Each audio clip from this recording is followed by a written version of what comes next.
नमस्कार दोस्तों, स्वागत है आप सबका आज के ब्लॉग में। और आज हम बात करेंगे कांगड़ा किले की। कांगड़ा किला हिमाचल प्रदेश के डिस्ट्रिक्ट हेडक्वार्टर कांगड़ा के बाहरी भाग में स्थित है।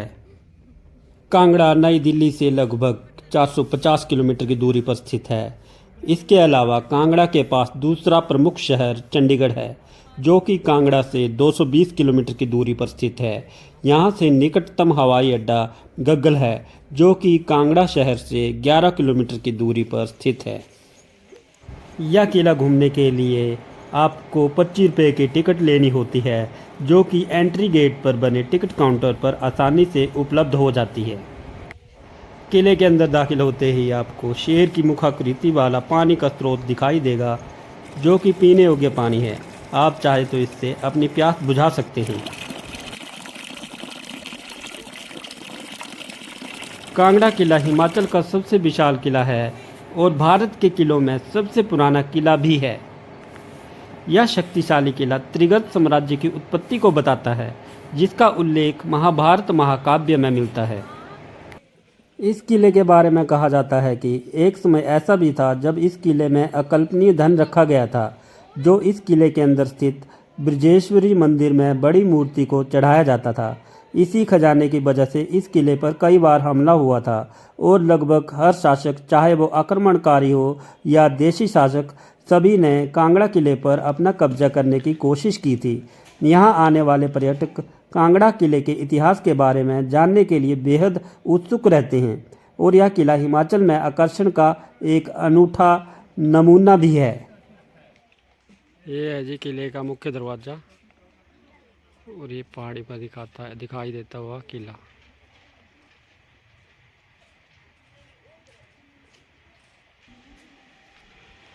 हम आ गए किले के अंदर। कांगड़ा किले का निर्माण लगभग 3500 साल पहले कटोच वंश के महाराजा सुशर्मा चंद ने करवाया था। महाराजा सुशर्मा चंद ने महाभारत में वर्णित कुरुक्षेत्र के युद्ध में कौरवों के साथ लड़ाई लड़ी थी। इस लड़ाई में पराजित होने के बाद उन्होंने त्रिगर्त साम्राज्य को अपने नियंत्रण में ले लिया और कांगड़ा किले को बनवाया।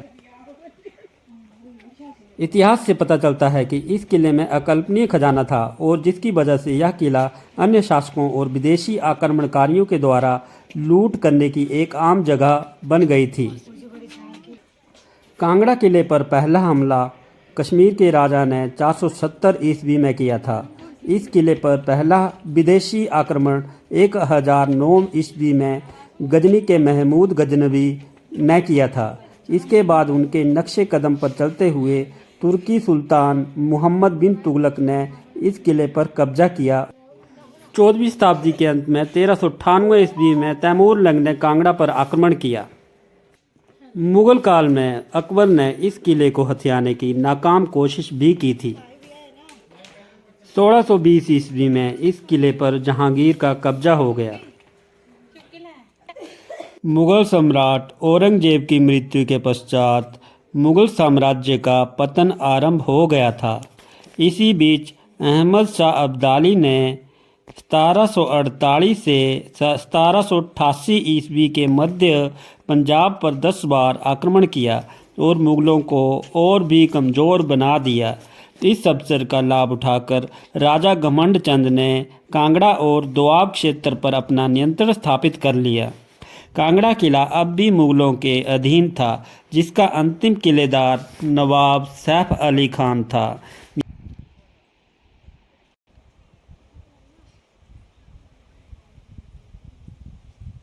कांगड़ा के शासक घमंड चंद को अहमद शाह अब्दाली ने 1758 ईस्वी में जलंधर का दोआब तथा सतलुज के मध्य के क्षेत्रों का कार्यभार सौंपा था।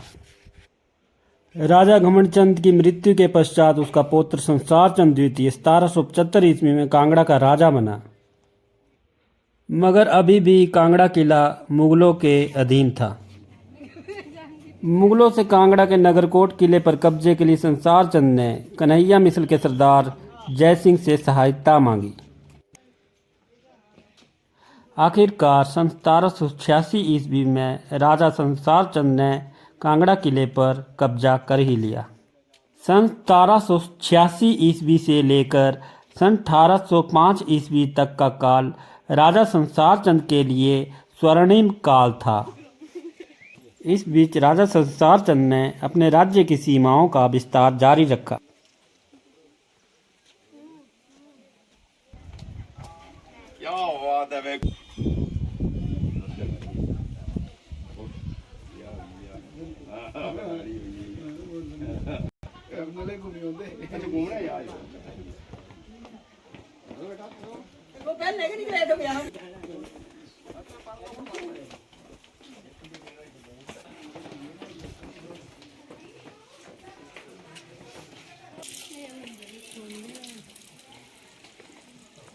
राजा संसार चंद की सीमा विस्तारवादी नीतियों से तंग आकर कुछ पहाड़ी राजाओं ने गोरखा अमर सिंह थापा को कांगड़ा किला पर आक्रमण करने के लिए आमंत्रित किया। सन 1806 ईस्वी में राजा संसार चंद अमर सिंह थापा के हाथों पराजित हुआ। सन 1809 ईस्वी में संसार चंद और रणजीत सिंह के मध्य ज्वालामुखी की संधि हुई, जिसके अनुसार महाराजा रणजीत सिंह ने संसार चंद की सहायता करते हुए 1809 ईस्वी में गोरखों को हराया और संसार चंद को राज्य के स्वामित्व की लिखित जमानत दी। संधि के अनुसार संसार चंद ने कांगड़ा किला और 66 गांवों को महाराजा रणजीत सिंह को सौंप दिया था। इस तरह से सन 1809 ईस्वी के बाद इस किले पर सिखों का स्वामित्व हो गया। अंत में सन 1846 ईस्वी में सिखों के साथ हुए युद्ध में इस किले पर ब्रिटिशों ने अपना शासन जमा लिया, परंतु 4 अप्रैल 1905 में आए एक भीषण भूकंप के बाद उन्होंने इस किले को छोड़ दिया।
जो गुजर गया मैं वो वक्त हूँ, जो पलट गया मैं वो तख्त हूँ।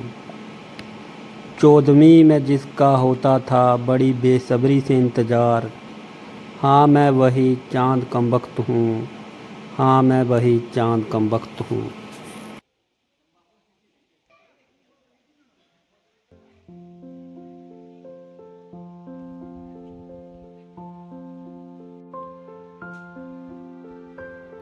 छू ले मुझे ये ज़माना, ये ज़माने में दम नहीं, गुजरा हुआ वक्त ही सही, फिर भी मैं किसी से कम नहीं।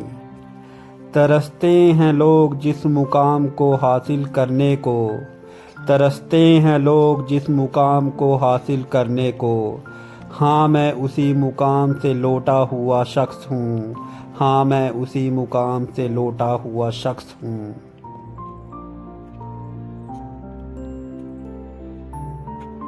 Hello hello गुबी।